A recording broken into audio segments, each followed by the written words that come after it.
Il-Kunsill Lokali ta' Raħal Ġdid ilu 11-il sena jitħabat mal-Gvern Ċentrali biex il-pjazza ewlenija tal-lokal tingħata dera ġdida.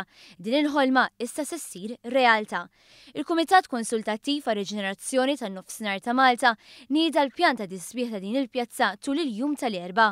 Proġett li se jsir b'investiment ta' aktar minn 3 miljun euro u li se jibda din is-sena. Permezz dan il-proġett iċ-ċirkolazzjoni ta' traffiku bla bżonn se titnaqqas u għalhekk iż-żona pedonali se tiżdied b'100%. Fil-fatt it-triq ta' quddiem il-Knisja se ssir pedonali u t-traffiku li jkun dieħel minn Fgura u Santa Luċija se jgħaddi minn triq ħalluqa u stmat li l-parkeġġ din iż-żona se jiżdied b'54%.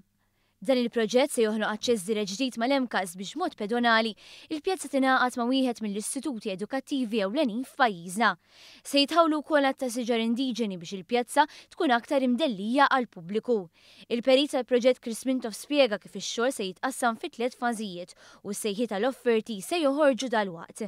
Iċ-Chairman tal-Kumitat Konsultattiv għar Reġenerazzjoni tan-Nofsinhar ta' Malta Silvio Parnis qal li l-proġett se jagħti nifs ġdid lir-Raħal Ġdid. Naħseb dina kienet il-ħolma li issa se ssir realtà tal-Pawlisti tan-nisa naħa t'isfel ta' Malta u ta' dawk kollha li għandhom għal qalbhom il-kummerċ fin-naħa t'isfel ta' Malta. Dan huwa wieħed mill-ħafna proġetti li ġew imnidija u li se jkunu imnidija fil-futur biex verament nagħtu id-dinjità lin-naħa t'isfel ta' Malta. Il-Ministru Dialogu Soċjali Helena Dalli tkellmet dwar l-irwol importanti tal-Kunsilli Lokali u kif dan il-proġett huwa eżempju ieħor tar-rwol li jilagħbu fis-soċjetà tagħna.